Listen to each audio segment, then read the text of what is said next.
success comes when you have balanced scoring like you had tonight. Well, you're always better when you have balanced scoring just in general. You know, you're tougher to guard. That's who we are. That's how we play the game. You know, it doesn't matter who's getting the points that night.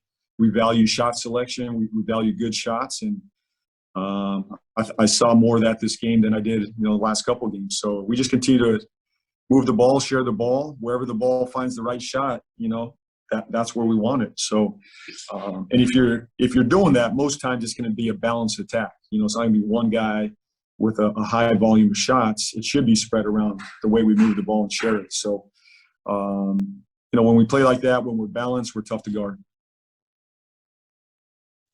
Josh?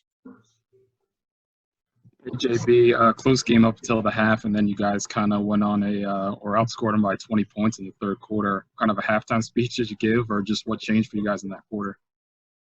Well, we just knew we had to tighten up our defense. We talked a lot about our defensive effort there to start the third quarter, and our guys responded. The starters were fantastic. They came out with urgency. Obviously, we were making shots there, but it started on the defensive end, and I think we carried it out through that second half. But starters were great. They came and set the tone for the second half, and we rode that wave the rest of the half. Rick? Hey, JB, I'm curious, how much or little interaction do you have with Mitch regarding the trade deadline? We talk every day. He updates me on what I need to know, and I'm sure we'll talk tonight, but I'm really not focused there. He'll bring me something if it's there.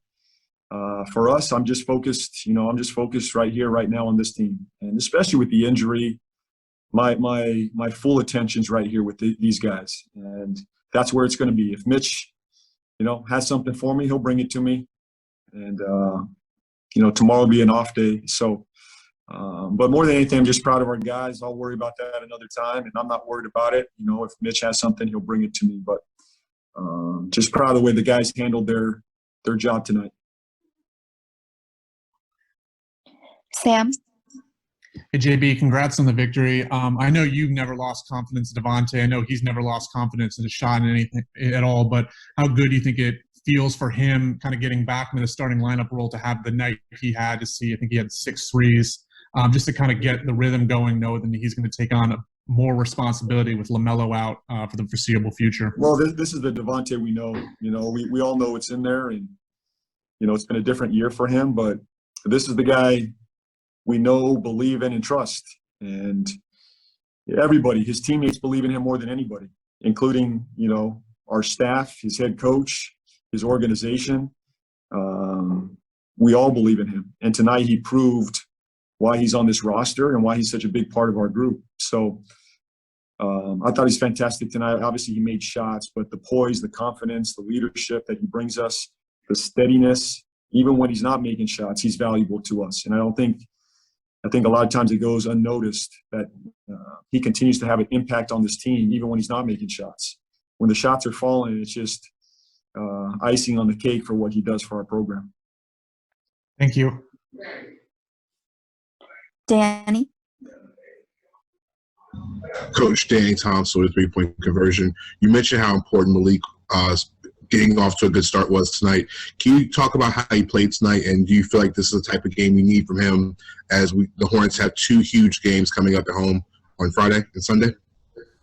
Well, Malik's big for us every night. I think they're all big for us. And tonight I thought he did a fine job in his playmaking, his shot making, his poise. I thought he had a fantastic overall game. He was locked in defensively.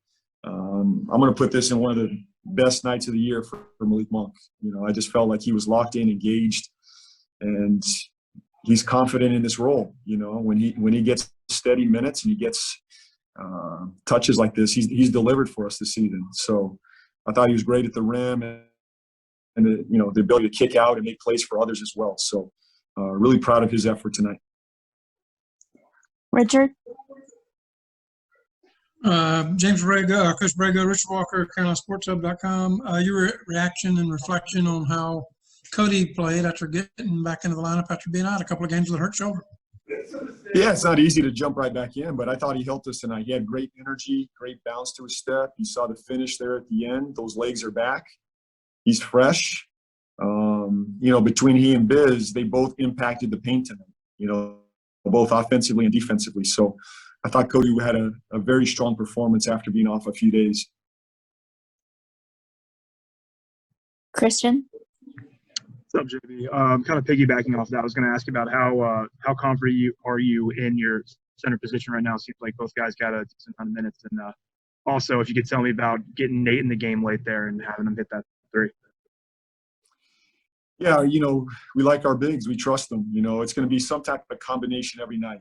It's going to be sort of a feel gut thing, and sometimes it's a matchup thing. But Biz brings us great presence, and Cody brings us two-way ability, and then we got PJ Washington as well at 5. So we're pretty versatile there, and I feel very confident that those guys can get this done. And I think tonight was a good example of that.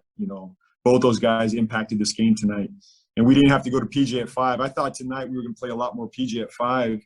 And the way Biz and Cody were impacting the game, we didn't have to go there. So great effort by both those guys tonight. And I was excited for Nate. That was fantastic. To score an NBA game, that's special. First time there, and he shot it with confidence. I know he wanted to shoot a few more, and I love the bench's reaction. They wanted that for him, and he worked so hard. When nobody's watching, all these guys, they work extremely hard. To see them go in the game and deliver and see their name in the stat book, that's a pretty special thing. So very, very happy for him. And good to see Vern get some minutes as well, and Nick Richards as well. Appreciate it, Coach. Thank you. Last question will go to James. Hey, Jimmy, down the stretch, you had all the starters on their feet cheering the young guys on that you could have just mentioned. Where would this team rank in kind of togetherness and cohesion from the teams you've been in and around over the years, both in San Antonio and in Charlotte? It's a very special team. It's got a very collegiate feel to it, which is rare in the NBA. I've been around a very tight-knit group in San Antonio, but that group had been together for years. That it took years, and they love being around each other. Great people, great character, very tight-knit group in San Antonio. But beyond that, I'm not sure I've been a part of a tighter group. This is a very special thing. And really, we've only been together a year. Maybe you could give us a year and a half with this group. And so the way they've come together is special. They really care about each other. They like each other. And it's important. These guys enjoy coming to work every day. They enjoy the success of their teammates and their brothers. And it's just special to watch. I took a few seconds there, at the end of the game and just soaked it in and watched them, just how they embrace their teammates and they love their teammates and love this team. And for me, that was a special moment just to